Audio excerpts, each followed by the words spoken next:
That's right. Greetings, fellow armchair Imagineers. Tiki here. And Blue Dragon 5. And Mickey fan. And welcome to a very divisive Oscar 2020 nomination rundown. So, guys, I'm just going to weave you a little tale here. I honestly thought that the nominations at first glance were pretty predictable. You know, it's like Joker's running away with a lot. Irishman, Once Upon a Time in Hollywood. Basically, the movies that we thought were going to get a lot, got a lot. But then kind of like once you inspect these nominations with a fine-tooth comb, there's some surprises. My surprises, honestly, as we'll get into, are mostly of the positive nature. Like, hey, they got in there. I didn't think they'd get in there. But, you know, there's definitely a lot of people who think there were some massive snubs as well. Not to get too political, but, you know, Greta Gerwig is certainly a big shocker snub. And then I will say that especially in a year with movies like Parasite, I do think the Oscar So White thing is a little bit relevant this year. I will agree to that. But other than that, I mean, look, the fact of the matter is 2019 was a fantastic year for film. It was a very, very competitive year. So if all that said and done, I mean, I think the nominations were about as on the money as they. I mean, thoughts are, so I'm going to throw it to him. Oh, to me. Mickey fan. Oh, to me? Yes. Yeah. No, I think the biggest thing is Greta Gerwig just got, I was scrolling through Twitter while it was going on and seeing, and when the outrage was really fresh, and I saw, maybe the 5 best directors of this year were all men, and I kind of have to shake my head at that because The Irishman, I was so bored during The Irishman, I turned it off 30 minutes in, and let me think what else. Joker, kind of a substandard gangster-esque directing job. Once Upon a Time in Hollywood, it was, how do you make a Sharon Tate movie and have Sharon Tate barely in it? And have Margot Robbie playing Sharon Tate and barely have her in it? Just, there were choices. All right. Well, I think we know his answer to the director category when we get to who should have been nominated. Okay, Dragon, what are your thoughts overall on the nominations? Yeah, overall, at first glance, it seemed pretty like, hey, we got a lot, these are nominations that make sense. But upon further inspection, there are, as there always are with the Oscars, obviously, there's some glaring snubs. I got to tell you, one movie in particular I really wish was on there more. Beautiful Day in the Neighborhood only got 1 nomination. Yeah, but the nomination it got, I was surprised that it got, and I was very happy it got. Well, that's the one I knew it was going to get. I think it would have been a major upset if it didn't get I don't think it was guaranteed at all that Hanks was going to get in there, sir. I really. Go ahead. I'm saying it would have been a major upset if he was. I'm saying it was.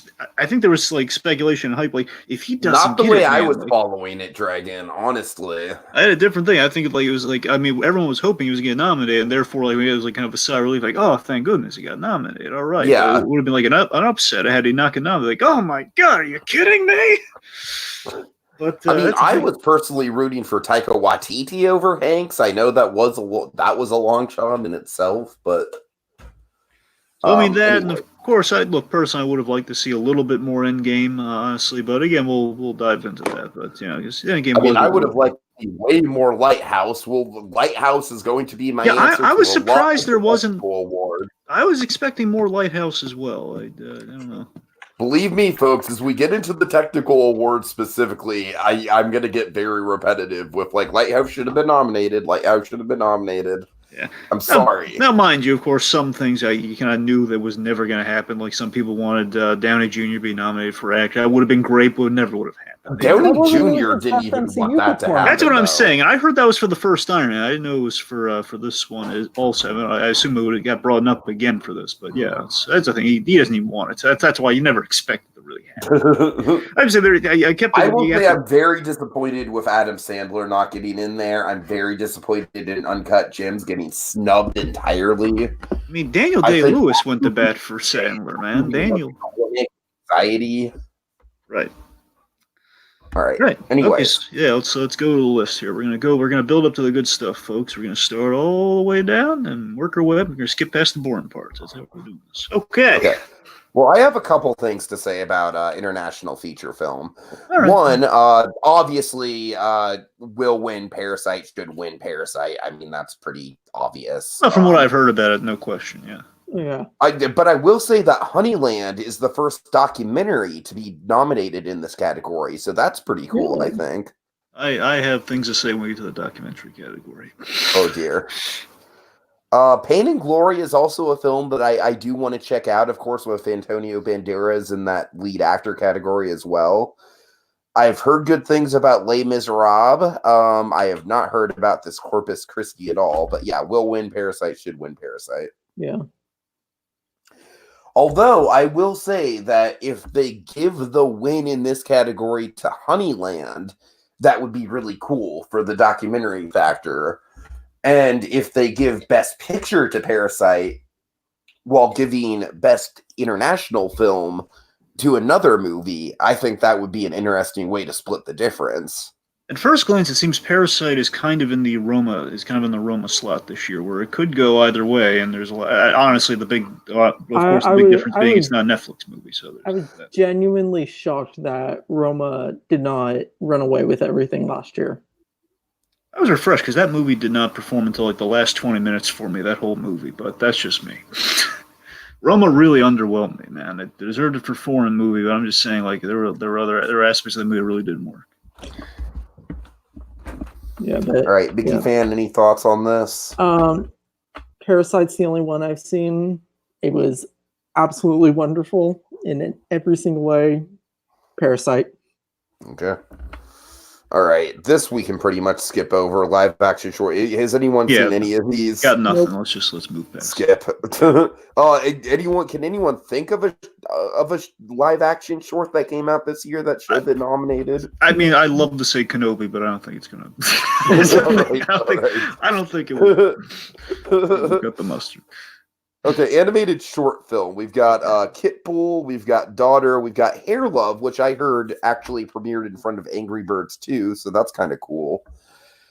We've got Memorable, and we've got Sister. I only know mostly about Kit Bull and Hair Love, but I will say that I do think that Float should have been nominated over Kit Bull. Yes, I like Kit Bull, but Float was just another level. Oh my gosh, Float killed me. Yeah. Oh yeah. Me too, sir. But I mean, Kit Bull was like it hit you. It does. It does. Like, not like Float doesn't. With that one single spoken line.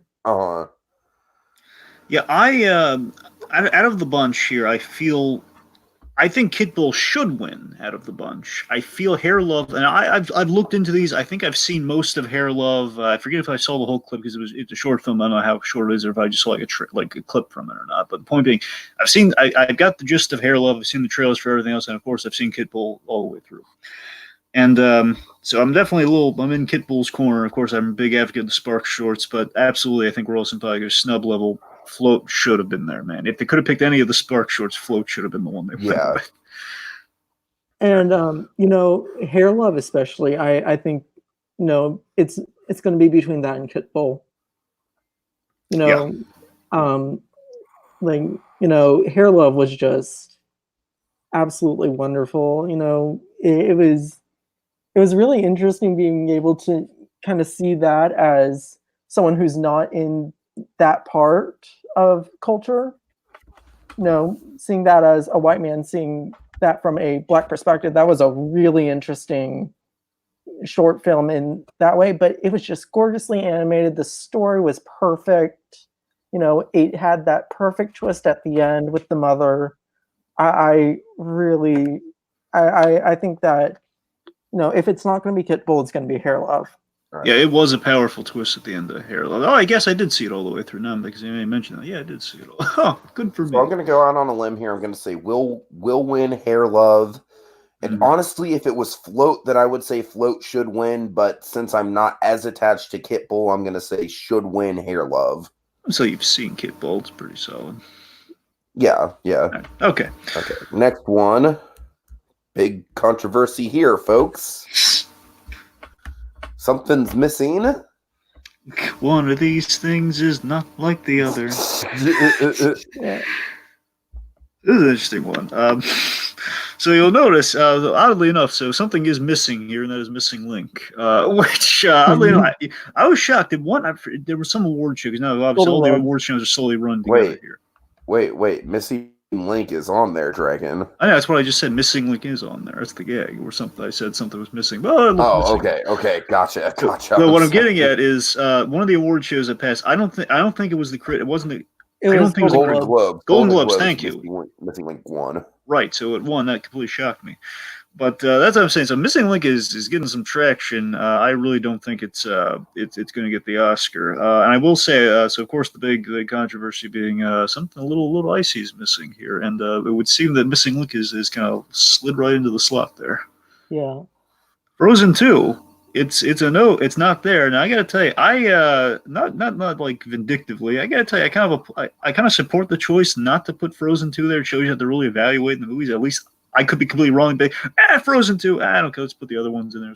We put Frozen there last time. Let's do it. Let's do something else. It could be completely random by all means, but I'd like to think that what, Frozen 2 didn't quite cut the mustard the original did. So we're gonna give someone else the slot there, which kind of led to Missing Link. It's like, of all the movies, though, Missing Link over Frozen 2? Yeah. I don't know about that. I think that, Frozen 2 definitely did get a bit of a snub. Yeah. Especially over How to Train Your Dragon and Toy Story 4 and Missing Link.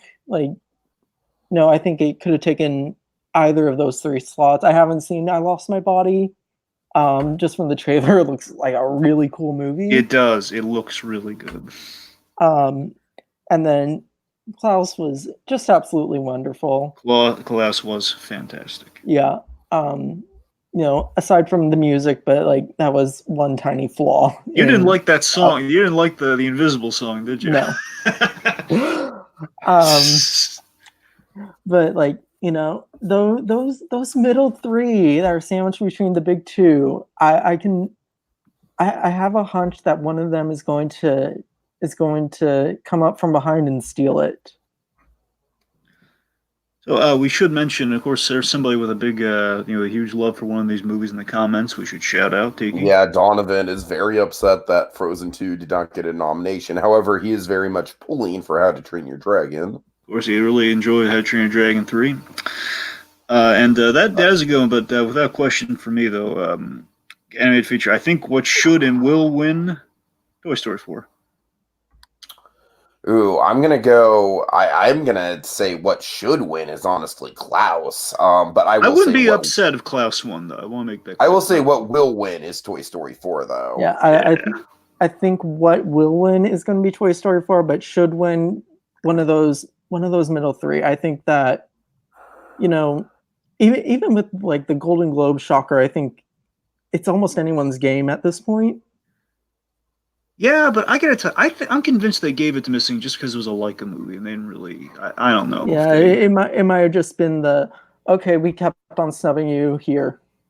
Yeah, I wonder where the Annies landed on that one. I wonder where if they gave it the Frozen tour. I'm not sure. But honestly, as far as who should be nominated, I mean, I guess the only real contender is Frozen 2. But I kind of wager, I haven't seen I Lost My Body, but.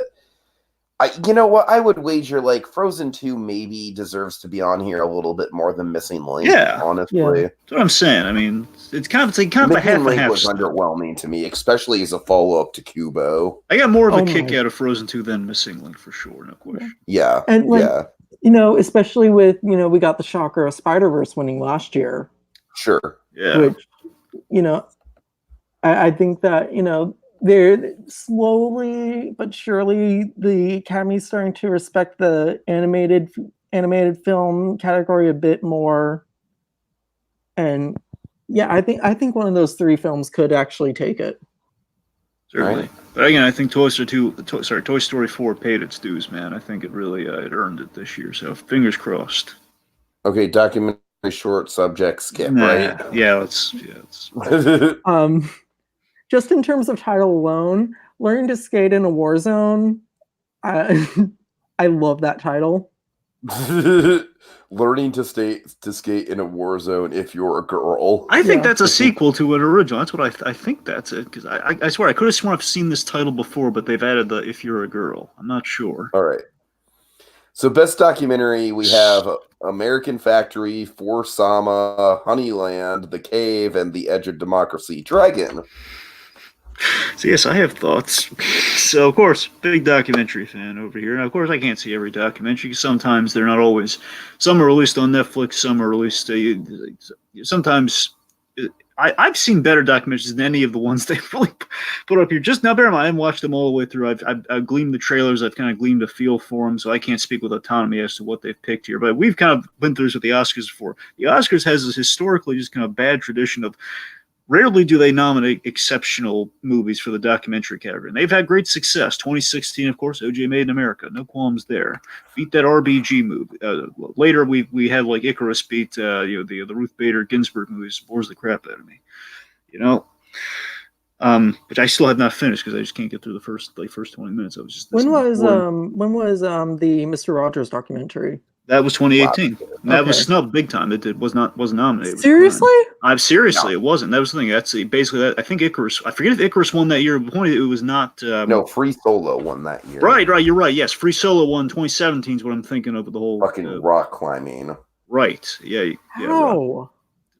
Rock climbing apparently beat Mr. Rogers. People just care about their core strength more than they care about a lovely man in a sweater that could lead nations. Anyway, so no, seriously. So here's honestly, I think based on these, and I've checked out a little bit. Two of these movies are on Netflix, and I'm going to check them out before the Oscars. Ideally, like American Factory, I've started. American Factory seems to have the most potential. I think the one that is going to win, though, if I'm just betting a little blind here, Edge of Democracy. That's kind of definitely a politically charged one, so I think that one's going to get it. Topical. Yeah, topical. Here are the snubs. There are two movies that really caught me. I mean, the one I haven't seen yet. Snubs, Dragon. There are two snubs. One for me, one that I haven't seen yet, but it looks great, and I've been meaning to, and I eventually will. Apollo 11. I'm shocked that one wasn't nominated. I'm actually, now that you mention it, that one was on like all the ballots. That's currently on Hulu for anyone who wants to check that, like myself, at some point. I'm going to look into that. Apollo 11, the one I saw that I really liked, Framing John DeLorean. I already raved about that during the top 25 movies we did, because that one's a really unconventional. It's a kind of a biopic meets. I'm proud of you for not mentioning the Galaxy Quest document. I know, look, I liked it, but if we're being like talking about the Oscar contenders here, seriously, Framing John DeLorean was a really great examiner. He would take a subject, and again, you kind of blended two formats there, where he did recreations. It was a meta recreation within a documentary on John DeLorean. It's a really nice personal reflection of the man. Anyway, the point being, Apollo 11, at the very least, that's a major snub. I would argue Fire as well. That's a good one, but we're talking. Yeah. I'd put it over the Honey thing, over Honeyland. Honeyland has the most ridiculous premise I've ever heard of. I do think Honeyland might win just because of the foreign language thing. Yeah, but it's about bees and beekeeping. Not the bees! Oh, no, that can be really interesting, honestly. But it's like rival beekeeping. I'm pretty sure American Factory is going to win, but I really don't have any rooting interest for any of these. Nor do I, really. All right. Next. Okay, here we go. Achievement in visual effects. 1917, Endgame, Rise of Skywalker, Irishman, Lion King. Okay, will win. I'm going to say will win 1917. Should win 1917. Should have been nominated. I will... I don't know. There's not the Lion King. Yeah, not the Lion King. You're right. The Lion King shouldn't have been nominated. Oh, yes. Yeah, that's a misprint right there, folks. I will say should have been nominated. Maybe Godzilla. Okay. I have a better. I think one you're not thinking of, Tiki. Okay. I think what should have been nominated, at least nominated, Alita Battle Angel. That had great effects. Oh, That's yeah. that's a solid point. That's a solid point. Yeah, yeah. So I think that one should have been nominated. I feel the one that should get it won't get it, mind you. Well, as a slim chance, but I'm pretty sure I know who the winner of this one's gonna be. I think Endgame should get it. Yeah. The one that will get it, probably. Smart money, Irishman. I think Irishman's going to get it for the performance aid in the And effects. I really don't think Irishman deserves it though, because I like the performance aging is fine, but it's not like totally mind blowing. It doesn't entirely take you out of the effect. But I'm saying that's what everyone's going to be raving about. Therefore, by proxy, that's what it's going to get it for, because that was a hugely remarkable thing about that movie. Everyone's talking about. Therefore, I'm convinced they're going to, whether it deserves it or not, they're going to give it to the Irishman. Like I said earlier, I turned the Irishman off 30 minutes in. Did they kind of look like the Star Wars de-aging where they looked it was better like video than game that. characters? It was really to give credit where credit's due. The de-aging effects are really good in that movie because they thought of like the little details in it. So it was a really good effect, but it's like it's purely like something to assist in the performance. Plastic, right? I mean, it was so good you kind of.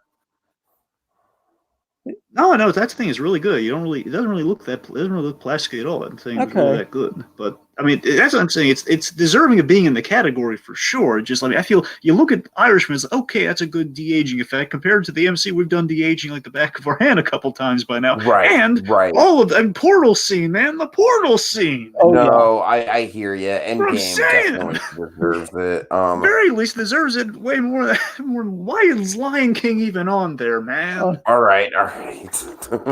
the emotionless lion faces. Yeah. That hurt the movie. The effects hurt the movie. Everything about that movie hurts the movie. Yes. All right, can we move on here? Yeah. All right. Achievement in sound. Can we just tackle the sound editing just and mix it all at once? Yeah, right. sure. The weird thing about sound is you don't notice it unless it's really bad. Yeah, I guess that is a good point. I think that The Lighthouse absolutely should have been in both these categories, and I think it's a shame that it was never even really in the conversation for either of these categories. That's all. Really, I don't give a crap about the sound categories in general, but The Lighthouse was one of those movies where sound played a really huge role. And I think it's a shame that it didn't get it. Oddly enough, my prediction lines up identically with both of these categories. I've just now realized. Okay.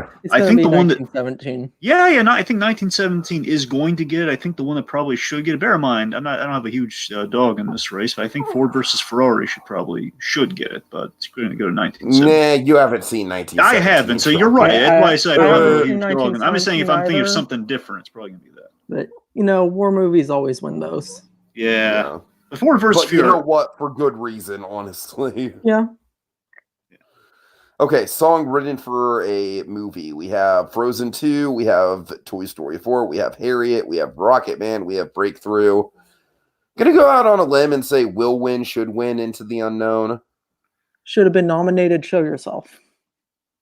So I have kind of an inverse. I actually have a couple in the should have been nominated category myself, to tell you the truth. Yeah.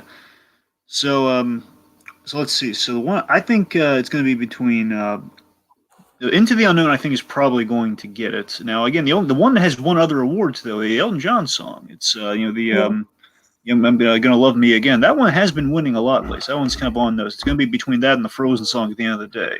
I think Into the Unknown is pretty much a lock for it. But yeah, the one you got Randy Newman doing "You've Got a Friend in Me" 4. Yeah. Well, here's the thing. You know what's funny? I would have swapped the Randy Newman song. I would have swapped I Can't Let You Throw Yourself Away with Lonesome Cowboy. Lonesome Cowboy was great. I wish they put that in there. I do like the I Can't Let You Throw Yourself Away. That's a solid song. Don't get me wrong. He comments the movie, but Lonesome Cowboy is far better. That was my 2 cents, and that's one I think kind of got snubbed. But it's almost like it can't be a snub word. Well, he got nominated though. Why for that song though? Put the other song in there. Yeah. You know what? I'm gonna throw a nod to this song's gonna get stuck inside your head from the Lego Movie 2. Oh god, that'd be funny. This song's gonna get stuck inside you. This song's gonna get stuck inside your head. But there's the catchiest song out of all of these, I think, unanimously. It's Into the Unknown. Oh yeah, Into the Unknown. Come on. Into Yeah, the that's the Unknown is just a near perfect earworm. Mm-hmm. It is. It's really catchy, man. All right, this one's fun. Music, score, we've got 1917, we've got Joker, we've got Marriage Story, we've got Little Women, we've got Rise of Skywalker.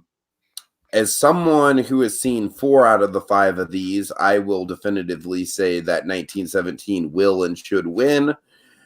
But I've heard good things about the Desplat score for Little Women as well. Oh my gosh, it's Desplat amazing. always does great work. Everything about that movie is amazing, to be honest. I need to see it, man. I need to see it. I'm glad. I'm missing the boat completely on Little One. I don't even know what the big hook of it is. It is the perfect modern adaptation of a 150-year-old book. I'll take your word for it. All right. All right. For me, though, I just think like 1917's music was just kind of another level. I think it's going to be iconic in the same way that like Inception's music is like. It was really good, huh? Yeah, I mean, it was. The thing about it is that it was very pulse pounding. You know, it very much like drew you into the action. Honestly, if we're breaking these down, I think Joker's is a little too over the top for its own good. I think Rise of Skywalker just kind of like, I don't even know how Rise of Skywalker got in there for original score. Because that's it's all I'll say about that. Randy Newman's Marriage Story score is great, but I think in some ways it almost kind of like is a tone thing where it's like the tone doesn't necessarily reflect the movie. But yeah, 1917 I think I think that's my top contender here. Yeah, for me, it's I wish yet again I wish I could swap out a Randy Newman thing here, where I wish he was nominated for Toy Story 4 score because it's a really good score to that movie. But I think I'm part of me is leaning towards Randy Newman just to give him the award. But I got to tell you, the one who has been winning, I think ultimately will win. I think I do think the Joker score is good. Now, mind you, I haven't listened to 1917, so I take your word for that one might be the real winner of the bunch. But the Joker score, though, I do like, and she's been winning a number of the categories for score. So I wouldn't be surprised if she didn't win again for this. I think she's but also I think Sylvester was kind of snubbed too. He did a really good job on the Endgame score as well. So honestly, I think that Joker is going to be this year's Bohemian Rhapsody. Interesting. Okay, makeup and hairstyling. This one can go by pretty fast. 1917 Bombshell, Joker, Judy, Maleficent. I think will and should win probably Bombshell. Yeah, it's gonna come down to Joker or Bombshell. It's probably gonna be Bombshell. I mean, once you see John Lithgow's performance in Action Dragon, that's what I'm saying. With the makeup, it's probably going to. There's no going back, man. It's pretty damn uncanny. Yeah, because of the Lithgow thing. Oh, did you? Oh, Tiki, I don't know if I told you. There's a series on Showtime that also took a stab at the Bombshell story. No, I don't know, man. I don't have Showtime, so I know. I'm just telling you. There's like Russell Crowe. He played Roger Ailes. All right. It's a little fun fact. But I mean, outside of Lithgow, you've also got like Nicole Kidman and but Nicole Kidman's wig. Well, I want to know who Nicole Kidman pissed off. Oh God! Wow. Okay, but you've got Charlize Theron, who's a perfect like spitting image of Megyn Kelly. So yeah, she is great. And I would say if anyone else has a chance in this, it's probably Judy. Honestly, I think Maleficent, Mistress of Evil, is the honorary Suicide Squad. What the fuck? Yeah, that's an Oscar nominee. Yeah, why do they keep doing that? We Suicide Squad won. I know. Here's the thing. A part of me wants to throw another nomination, like if we could swap them out here for It's a Beautiful Day in the Neighborhood. But from my understanding, I think they only did Tom Hanks' eyebrows, so I don't really think that counts. No, it's visibly Tom Hanks. Yeah, that's what I'm saying. Is I only heard like they gave him some eyebrow extensions or something. I'm gonna just throw it out there. I would say The Lighthouse. Willem Dafoe's beard is a thing of beauty. It is. So he did. So you're sure he didn't grow a beard? How big is that beard in that movie anyway? It's pretty damn big. Yeah, I don't know. Beard. When I went the Kurt Russell route, or Kurt Russell he grew a beard, but they added extensions to it. That's what I'm wondering. Okay. Anything else here? No. Okay. Okay, costume design. We got JoJo, we got Joker, we got Little Women, we got Once Upon a Time in Hollywood, we got The Irishman. All period Okay. pieces. Sorry. Little Women, like I said. Little Women's gonna win. I mean, I'd yeah, be shocked like- if it didn't. You take one look at all those costumes, especially their dresses. Oh my gosh! Like, without a doubt, it's going to be Little Women. You know, if I it would was, like to see Hollywood in there. Honestly, that's the thing. I think it's honestly. I assumed it was going to be the ones that would get it would be like Jojo Rabbit or Once Upon a Time in Hollywood. Honestly, Jojo Rabbit's another contender.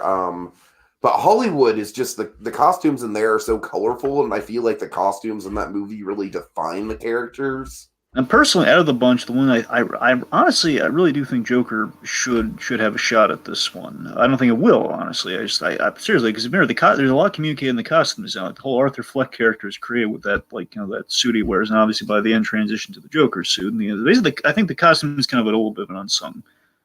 Okay, I will say the Irishman should not be here. Yeah, it's all suits. I mean, it's literally just men in suits. The movie. Again, Joker. There's as I'm saying, Joker. There's kind of a theory to the character design within that. So there's something there that I could get behind. But Irishman, not so much. Here's a big snub though. Rocket Man. Honestly. Oh, yeah. Oh God, yes. Oh my God. A huge snub for Rocket Man though. Yeah, switch the Irishman out with Rocket Man. Yeah, guys. Come on, insane. what are you doing? And also, I mean, I know you love I'd your say put corset. Rocket Man in makeup and hairstyling too. Yeah. I mean, honestly, I guess if there's any logic, which obviously there's not here, but if there were any logic to the snubbing of Rocket Man, well, they're based on Elton John's costume. Well, yeah, they're based on, but still, they recreate them very flawlessly. Oh yeah. I will also say I'm sorry, The Lighthouse. I love how dirty and how grimy everything gets in that movie, including the outfits. I just think there's a certain artistry in terms of like how caked in mud those outfits get, and they're still wearing them. Right. All right. All right. Okay. Achievement in production design. We have 1917. Jojo Rabbit, Once Upon a Time in Hollywood, Irishman. Parasite. If 1917 doesn't win this, then there's something wrong with the Academy. I was honestly even more impressed by the production design in 1917 than I was by the cinematography. Honestly, the production design in 1917 is just jaw-dropping. Now, I will say I do think this is a very strong category outside of The Irishman, which is mostly just kind of location shooting, honestly. Yeah. Yeah. Again, throw in The Lighthouse over The Irishman. I'm sorry. Well, okay, in your defense, it is pretty much stationary location. That one does really make a lot of sense. That's what I'm saying. So, for me, though, I feel Hollywood should probably get this one. I think it's going to end up being between Once Upon a Time in Hollywood or Jojo Rabbit. But I think it's probably going to be Once Upon a Time in Hollywood does like the most with the landscape. I do agree that Hollywood would be my second choice after 1917. Yeah. In terms of snub, there are two things I have for snub here. So one that is just an acknowledgement, more so. Again, seriously, I rewatched the movie. There's a lot of really great, even more so than the costuming part. But I'm saying this one, there really is a great production design to the look of Gotham. They really did some interesting things in the making of Joker, where like there's trash bunched up around the city. There's a lot communicated in that design. They spliced together New York and other parts of the city. It's a really flawless look. It's like one of those unsung production design jobs for Parasite. I think Parasite is like, honestly, this is a really strong category outside of the Irishman. With Parasite, the beauty of Parasite's production design is that they hand built those two houses, and the two houses just symbolically what they represent in contrast with the other one is brilliant. I mean, it's just, oh my God, just from a storytelling perspective, the way that they made those two houses near each other is just mind-blowing. So yeah, overall, I would say 1917, Hollywood, Parasite are my big three. Jojo Rabbit, I'd be happy to see, but I mean, Jojo Rabbit, I've seen movies that look like it before. Another big snub, Beautiful Day in the Neighborhood with all the trolley design, the miniatures. I mean, yeah. Yeah, that's. I wouldn't necessarily call that a I mean, snub. in the recreations, I mean, there were some really solid recreations in that. I'm just saying, like, in a thing where we only had one nomination for, we could have I mean, over at The Irishman, at least. That's what I'm saying, man. Over The Irishman, certainly. Yeah, I mean, we had room for it. All right. Next up, we have film editing. We have Ford v Ferrari, Joker, Irishman, Parasite, Jojo Rabbit. I think the one that should get it. Bear in mind, I haven't seen this. So I'm predicting the one that I haven't seen. Parasite. I predict that it will get it. Is that it? Well, you've seen it. Does it sound like it really strong in the editing? Am I am going to say Parasite is a will and should win for me. Okay, well, should for me be. I think Irishman did out of what we have here. Irishman is a solid contender for sure. Because, Mickey fan, if you get I understand the first act is slow. I get it. But Irishman, the beauty of that film is how the themes of the movie kind of get more and more powerful as the film goes on. And the editing has a lot to do with that. All right. Now here's. I might have to give it a second go. Here's some light snubs. I'm sorry, Mickey fan, please go. No, go ahead. Some light snubs. Knives Out had really good editing. Yeah, for sure. And El Camino, because they always do top-notch editing work. I'm saying we have all these other Netflix movies and other categories. Let's throw a little bit of El Camino in there. It was a light snub. Throw it out to the lighthouse. I told you I was going to do this. Yes. Someone's got it bad for Mr. Defoe. The lighthouse literally is made to make you feel like you're going crazy, and it works. I believe it. Yeah. But yeah, in this, like I said, I think I definitely think Parasite is a will and should win. I mean, I think the montages in Parasite are just Dragon. I mean, I'm sorry, I love the Breaking Bad crew, but I don't think El Camino was the best that series had to offer, especially in the montage department. But seriously, the editing by the end of the movie, what they did in kind of putting those scenes at the end and at the beginning, that was really good editing, though. And you mentioned montages, and montages are so hard to do. Yeah. It's so hard to do, like, a good montage. All right. Mickey fan, your thoughts on this category? I would have tossed Ford v Ferrari. Thank you. I agree. Everyone loves Ford v Ferrari. I am one of those people.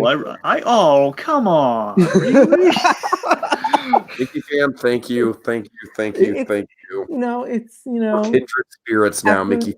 Sunday afternoon, go out to a movie with your dad kind of movie. But yeah, what's wrong with that? There's nothing wrong with that. It just shouldn't be nominated for Oscars. I think best movie of the year. I thought it was. Anyways, that movie was pure man gold. Darn it!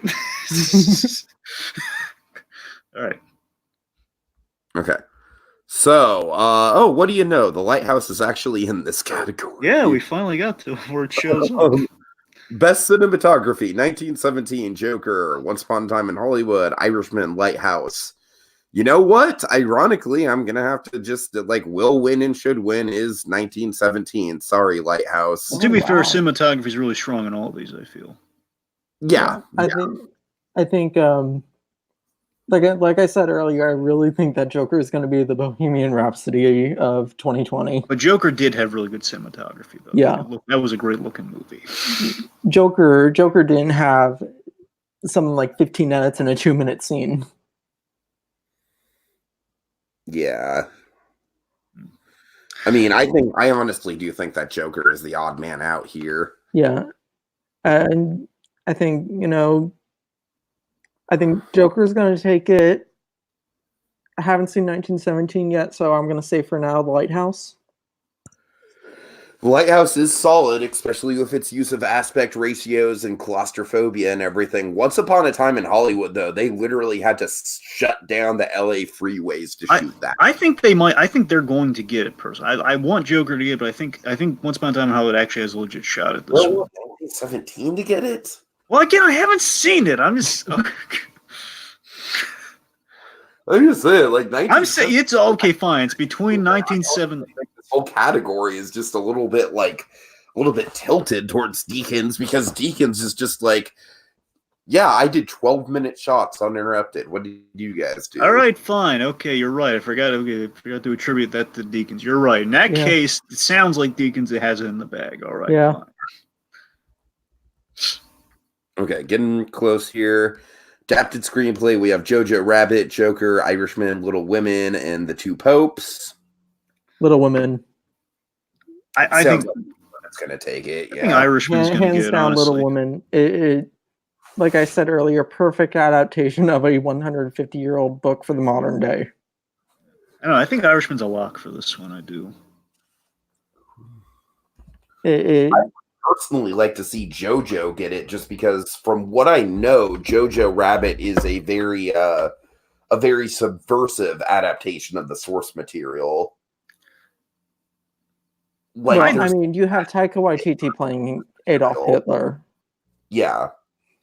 Of course, I mean, I'd say should probably, out of the ones I've, well, no, I have, out of the ones I have seen here, I would say Joker should get it, but Irishman will get it, and that's a fine choice. I feel Irishman, again, adapting from the source material on that one, that makes sense. I can get behind the Irishman winning.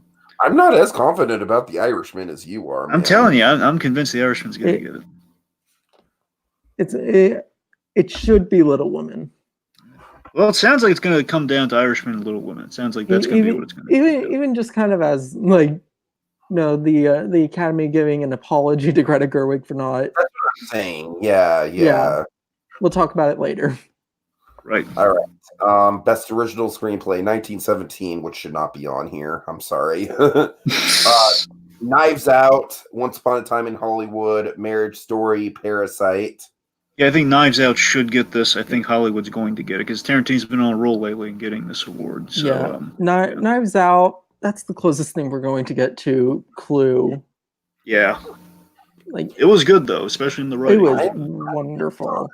Man, I'm going in a different direction. I'm going to say that Parasite will win, and I'm going to say Marriage Story should win.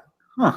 Well, that's not bad. I can get behind Marriage Story being the writing was the star of Marriage Story. It was good. No question there. It was good in the writing department. I haven't seen Marriage Story yet. I definitely think deserves to win, too, because Parasite just shines a light on our culture and just, it's a mirror. Like, it's a reflection of where we've gotten to in the, in the 1% thing. Well, Mickey fan, if The Irishman didn't grab you, I think you're really going to like Marriage Story. Yeah.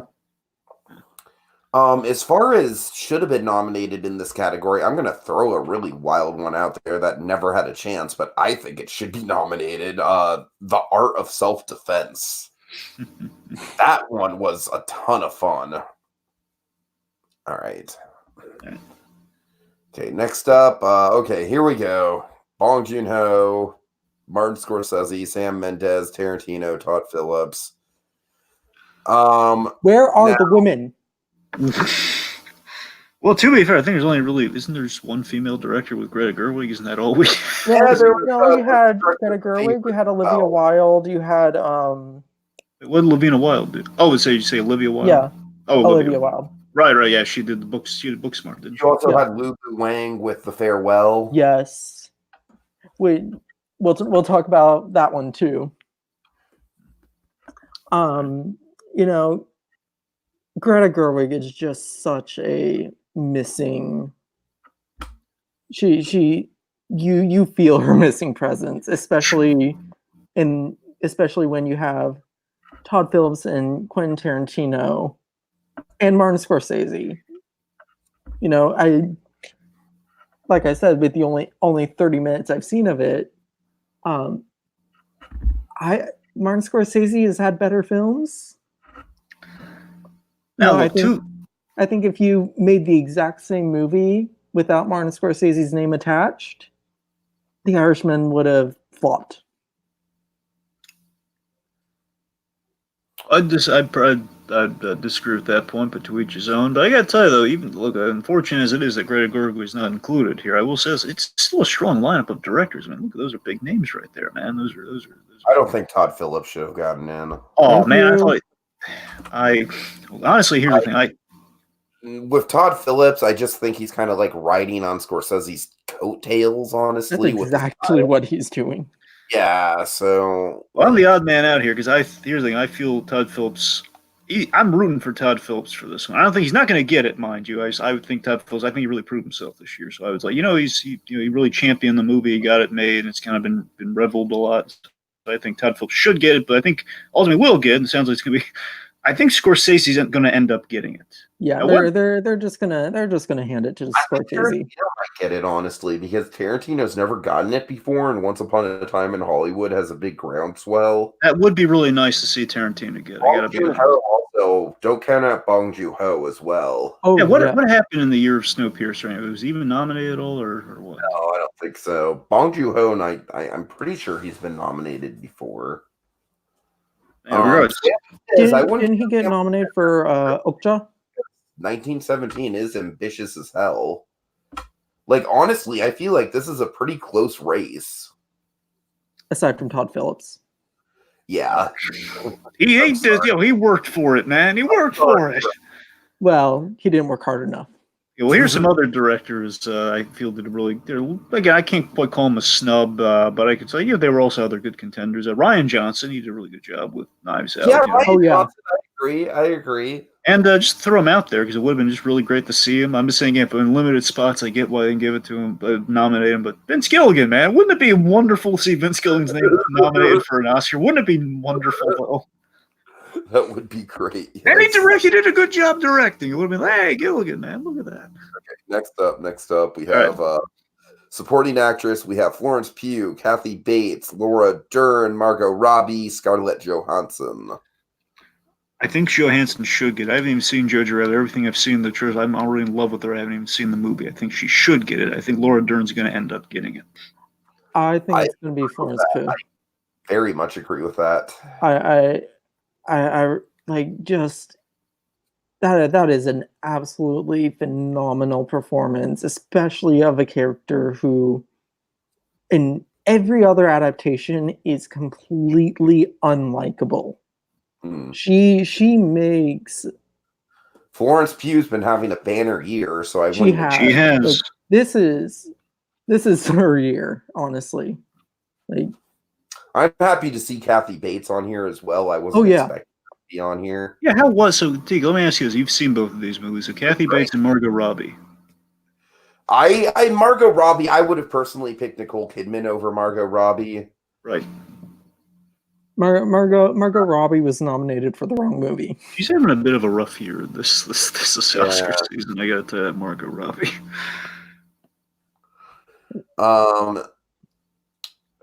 As far as like a should have been nominated is concerned, I would say one of the women from Parasite for sure. And honestly, Parasite has 3 strong supporting female performances that could have been nominated here. Yeah. It is very much an Oscar so white year. Yeah, I agree. But yeah, I think, like I said, I think Laura Dern will get it. I think Scarlett Johansson deserves it. Yeah. Supporting actor, we have Al Pacino, we have Anthony Hopkins, we have Brad Pitt, we have Joe Pesci, and hey, what do you know? We have Tom Hanks. I'm really glad that Tom Hanks got in there. This is an interesting one here because obviously I think the one he kind of snuck in there, honestly. I feel Tom Hanks should get it. I really want him to get it, but I don't agree with that. I think out of the Irishman actors and Brad Pitt, I think he's number 4. I haven't seen Two Popes yet. First of all, just so you know, again, Hopkins was good, but honestly, both the actors from Two Popes got nominated. So I mean, they both got recognition, so that's good. But it's I want Hanks to win. I don't think he's going to, which kind of breaks my heart. But honestly, though, he's in good company though, because Pacino and Pesci, I think the running theory is that Pesci's going to get as like an achievement thing because he's been out of the game and he's come back, so people think it's automatically going to go to Pesci between him and Pacino. Brad Pitt's a lock, honestly. I mean, Brad Pitt has been getting it lately. He's been getting the he got it last night. He got the Golden Globe, so I think he's got a shot. He's got an absolute shot. Out of the ones though, Tom Hanks notwithstanding, Pacino did a really good job. I think I would say Pacino would be my should win, honestly. Yeah, but I think it's Pacino. I think honestly, I think Pacino has a better chance than Brad Pitt. But then again, looking at the odds, Brad Pitt does have the numbers, so it's probably going to be Brad Pitt. But in terms of acting and performance, I'd say Al Pacino would be the one who, could get it. All right. Any snubs here? Yes, I don't know. I think it's. I mean, would you? What do you think, Dane? No, never mind. Yeah, I think we're all good. Yeah, I think it's a pretty fair. I mean, some people would say maybe Christian Bale, but that would be Willem Dafoe. Yeah. I'm sorry. And I'm going to say Robert Pattinson when we get to lead actor. Mm-hmm. I mean... Okay, performance by an actress. Also supporting actress. I think J-Lo definitely was campaigning hard, and I'm surprised she wasn't. I'm shocked J-Lo didn't get a nomination. Yeah. How was she in that movie anyway? She was very good, very good. Yeah. I keep saying that. Will you recommend that? Would you recommend that movie? Oh, it was so much fun. Like, remind me, that's the it's Hustlers.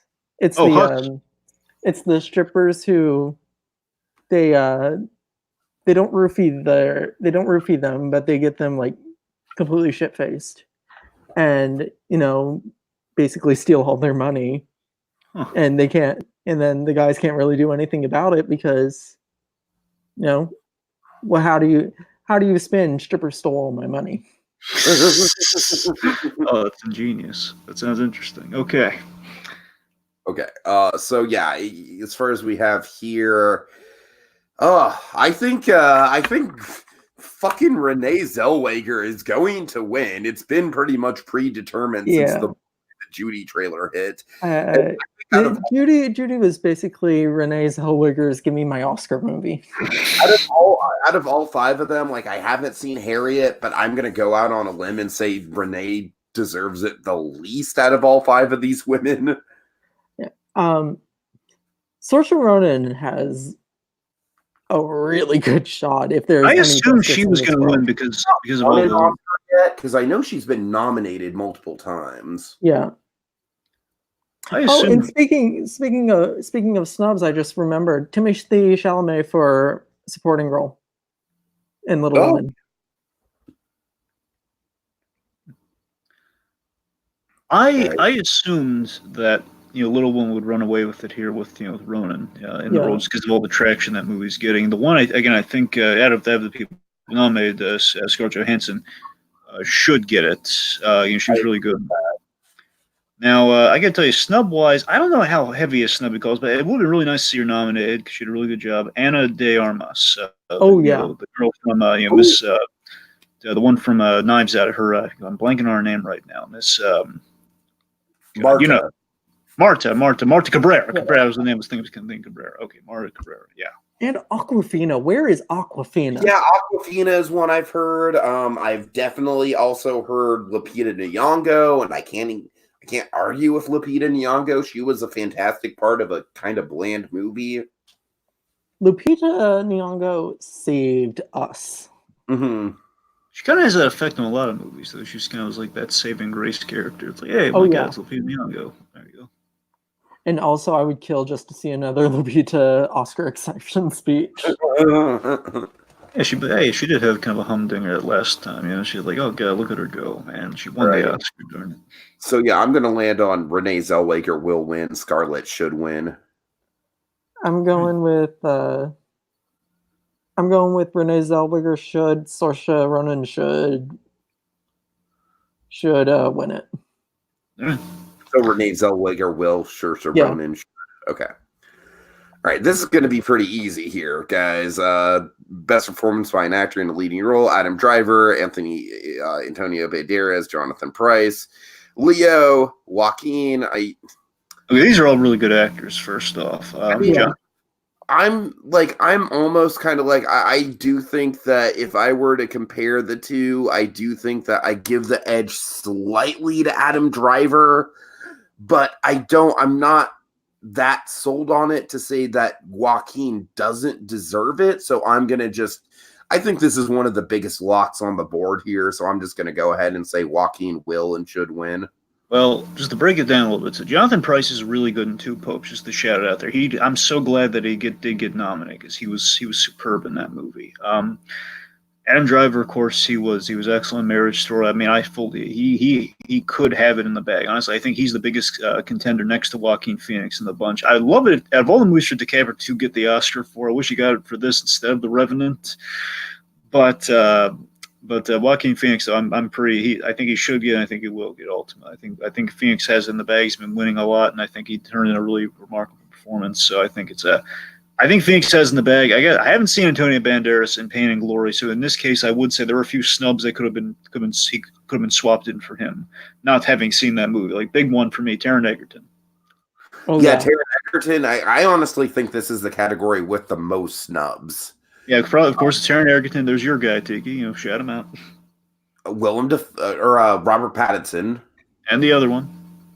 Well, Willem Dafoe is. I would put him in supporting. No, I know that, Tiki. The other lead actor. Who's my other lead actor?